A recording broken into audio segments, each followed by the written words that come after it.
Alright, good afternoon everybody. So this is Module 4, Person-Centered Care. And as you can imagine, we're going to talk about how you care for the person as an individual, trying to get away from your own biases. So the objectives for person-centered care at the end of the module, you should be able to understand the concept and philosophy of person-centered care, recognize key values and principles of person-centered care and thinking, and apply person-centered care in the delivery of daily care activities. To be person-centered means treating patients and family members with dignity and respect, pledging to be honest when trying to balance what is important to and important for the patient. Notice that didn't say what is important to or for you, the caregiver, but what is important to and for your patient. Seeking to understand patients in the context of their age, their gender, their culture, their ethnicity, their belief system, social and income status, their education, their family values, and any other factors that make that individual unique. Acknowledging and valuing families and supporting their efforts to assist their family members. So we're going to bypass this activity. And let's talk about person-centered philosophy. So person-centered philosophy recognizes that people with healthcare needs, those with disabilities, and those who are aging are unique individuals, and their needs are unique. Their wants and desires are also unique. So as each one of you has your own idea of what's important to you, some of you that may be similar, but a lot of you that may be different, and your expectations for yourself are different than the expectations that your family members or friends or parents or grandparents have for you. So person-centered encourages us to shift from a care role to that of a support role, supporting patients in their lifestyle that they choose and helping us make their dreams a reality. Person-centered values and principles apply to everyone. A person-centered system involves person-centered thinking and planning. So we have to start with what's important to and important for the patient. What is important to a patient includes things like people to be with, relationships, we all want to have those, things that we want to do, places to go, rituals or our routines, rhythm or pace of our life. Some of you are very fast and taking this class, you're like, come on, hurry up, Miss Russell. Others of you are very slow and you want to take time to smell the roses along the way. Things that we have, some of you having a brand new car might be important, with others just having a car might be important, as well as our quality of life. So what is important to a patient also includes what people are saying with their words and their behavior. You know, actions do speak louder than words, so sometimes when you say something and your actions don't match, that makes the person doubt you. So what's important for patients includes only those things that we need to keep in mind regarding issues of physical health and safety, including wellness and prevention, emotional health and safety, including support that may be needed, what others see as important to help the patient be a valued member of the community. So you're going to do an activity called Recognizing the Differences. So that is going to be something that you will turn in.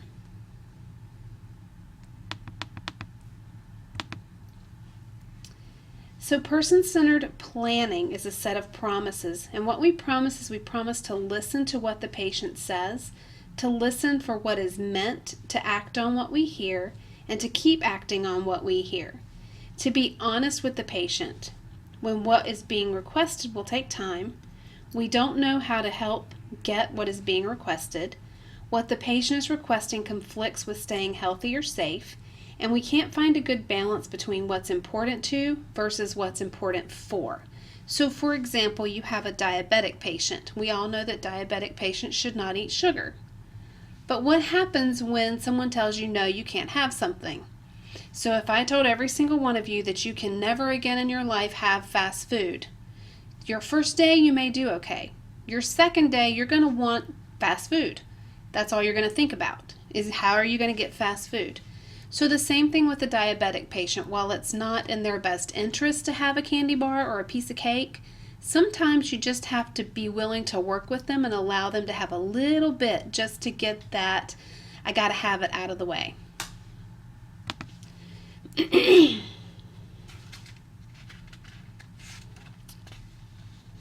So we're actually not going to talk about daily routine, but something to think about here is every single one of us have our own daily routine that is important to us.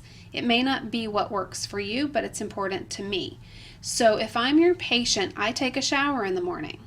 I want to shower. I want to get up and have my cup of coffee. I want to be able to sit down and watch the news. Then I want to go to work. So if you're coming to take care of me because I've had surgery, my expectation is that you become on my schedule and get yourself out of the way and get off your own schedule. So person-centered care is care that's tailored to the abilities and changing needs of the patient. And it also attends to the needs and dignity of each patient. Another way of looking at person-centered care is care that's tailored to the abilities and changing of needs of those patients. A lot of times person-centered care is called other things like person-directed care, person-directed planning. It's all the same. So it refers to the trend that allows patients to arrange and supervise their own care. Think about yourself and, if someone walked in the door and said, you have to take a shower in the morning and you have to brush your teeth and you have to do this, you may not want to do that. So it causes a lot of angst and a lot of problems for you. So consumers are patients. They have also demanded that some conditions be considered less medical and be approached from a broader perspective. So we bathe people at home, we give medicines at home. Believe it or not, we actually give chemotherapy oftentimes at home now.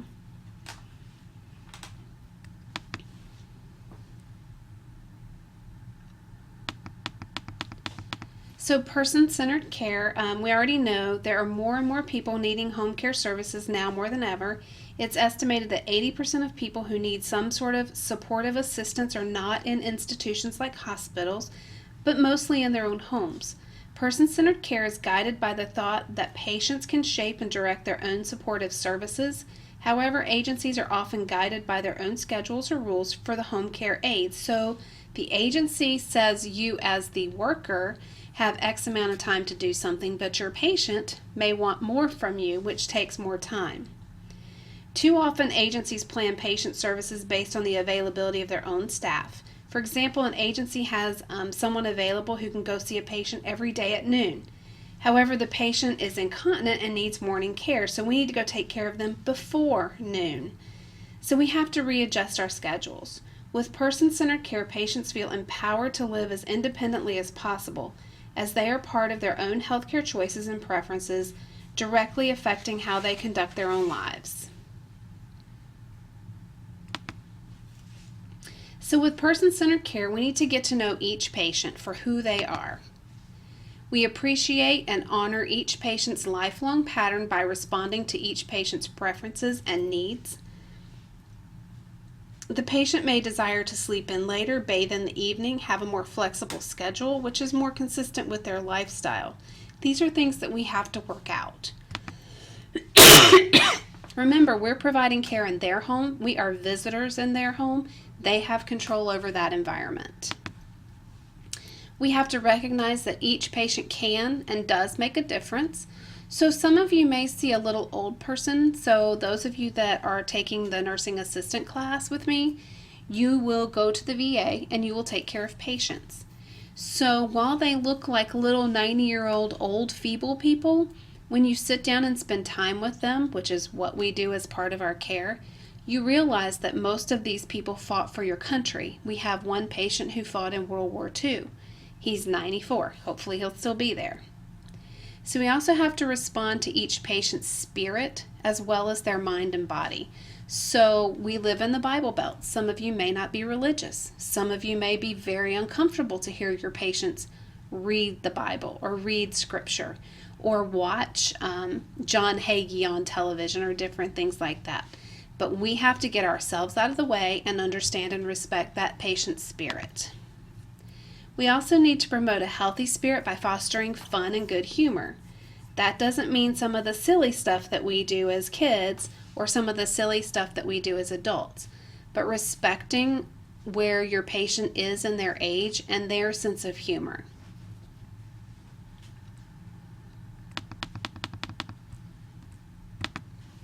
So with person-centered care, we respect others just like you want to be respected. Make it possible for each patient to have a satisfying life. For example, at the VA, we have a patient who lives in the VA, and he is in his 50s. He's had 3 strokes and is totally bound to the bed. As you can imagine, being in his 50s, that's pretty devastating. But we allow him to make a lot of his own choices so that he can have a satisfying life. So we have to speak up for the needs and desires of our patients. If they need help, we want to help them. So if a patient wants to meet all the different nursing assistants or all the different nurses, we need to allow that, okay? So realize that all patients are entitled to make their own decisions about their lives. This gets sticky with elderly and it gets sticky with the chronically ill. Some of you may have been touched by family members who have a terminal illness and they decide that they do not want any other care. So it becomes a fight within the family because the family wants them to continue on with treatment, chemotherapy, have a certain surgery, but the patient doesn't want to. So we have to respect the decision of the patient. That doesn't mean we don't educate them, but we respect their choice. We also encourage our patients to participate actively in their planning of their care. So we need to treat individuals and family members also with dignity and respect. So one of the things that you will find out about me is those of you that are seniors, I find it respectful while you're in school to call me Miss Russell, but when you graduate, I will tell you to call me by my first name. The reason for that is it's more collegial to me. My mother would tell you to call her by Miss Russell all the time. To her at 70, that is respect. So when we care for people, we always address them by Mr. or Mrs. until they say, please call me John, or please call me Melissa, or please call me Jackie. Okay, that's how we do that. We do have a particular patient at the VA who will say, please call me by my first name, and then you are able to do that. So we also need to help individuals and families become empowered to set and reach personal goals. Provide encouragement and praise throughout the day involving the patient in daily activities. So somebody who couldn't brush their hair yesterday, but all of a sudden today they're willing to try, even though it's painful for them because they had shoulder surgery, we're going to praise them and encourage them for the ability that they're trying. We need to recognize the right of individuals to make informed choices and take responsibility for those choices and related risks. So I talked about the diabetic who wanted sugar. That person has the right to eat that candy bar, but they're also accepting the responsibility for their choice, which means that they may have elevated blood sugar that day. Build on strengths, gifts, talents, skills, and contributions of the individual and those who know and care about the person. So, for example, if you're taking care of a physician, the physician doesn't want you to talk to him like he's in 6th grade. But if you're taking care of somebody who has a 6th grade education, you don't want to talk to them like they're a doctor. So you want to figure out kind of where your patient lives and the vocabulary they use and spend time with them in that way. So, for example, my dearest friend has a master's degree in elementary school music. She's one of the best piano players I know. People don't know that about her now that she's retired. So we would find that out as her caregiver and build on that talent. We also want to foster community connections in which individuals can develop relationships, learn, work and produce income, actively participate in community life, and achieve their full potential. So we encourage socialization with friends. Socialization is an important factor in preventing depression. So if any of you have family members in a nursing home and you always wonder why they tell them to go to bingo, this is why. We want to promise to listen and act on what the individual communicates. So making eye contact with someone, listening to them, we talked about this on the very first day. Some of you missed it, but we talked about active listening. So you want to ensure that you're hearing correctly what is being said and you don't interrupt while the person is speaking. Those of you that take me in the fall and spring, you will spend a lot of time learning how to actively listen. We're also going to pledge to be honest when trying to balance what is important to and important for the person. Being honest with somebody, you earn their trust. When you lie to them, you lose their trust. Display honesty and integrity in every aspect of your job. So if I don't know something as your teacher, I will tell you. I'm not going to lie to you. I'm very, very honest about things. And I expect that also in return. So we're also going to seek to understand individuals in the context of their age, their gender, their culture, their ethnicity and belief system, social and income status, their education, their family, and any other factors that make them who they are. So this is diversity. So when you provide care to someone, you have to provide it not based on what you expect, but based on what they expect. So you have to get to know the person and make what you're doing individual to them. We're also going to acknowledge and value families and support their efforts to assist their family. So you have to show respect for interactions with family. It's very hard when you don't like somebody to respect the fact that they are there. So in my own family, we have a family member who did drugs for a long time. He was missing and didn't see his parents for 20 years. But then his dad got really, really sick. And for the past 3 years, he has been the sole caregiver for his father. So you have to not respect the fact that he did drugs and was gone for 20 years, but you have to value and respect the fact that now he's here and taking care of his dad. So we're also going to recognize and support mutually respectful partnerships among individuals, their families, communities, providers, and professionals. So you have to recognize relationships that are meaningful to the person and respect them. So how do you deal with a patient whose grandson is a drug dealer?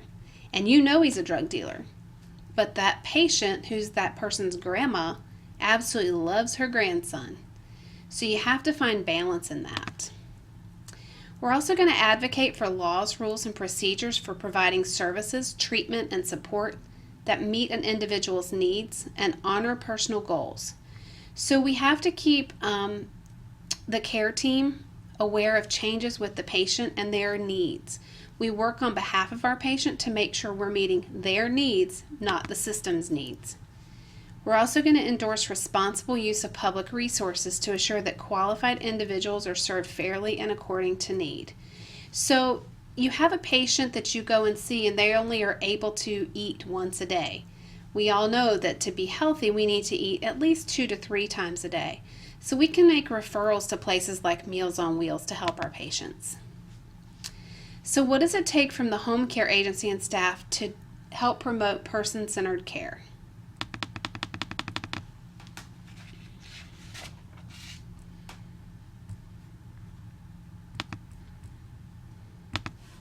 So some of you may have heard the story of Ruby. Ruby was an Asian elephant born in 1973 in a logging camp in Thailand. She was shipped to the Phoenix Zoo at 7 months old. She became the darling of the zoo. She grew to 6,000 pounds. At first, Ruby was the only elephant in the zoo. So some facts about elephants.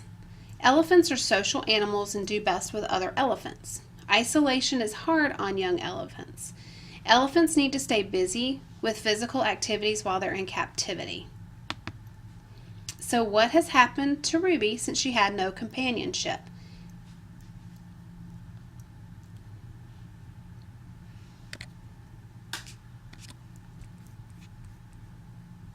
So I'm actually going to post for you the story of Ruby. So Ruby had no companionship, so she began to have developmental problems, behavior problems, because she was lonely. So what do you do with an elephant that has behavior problems?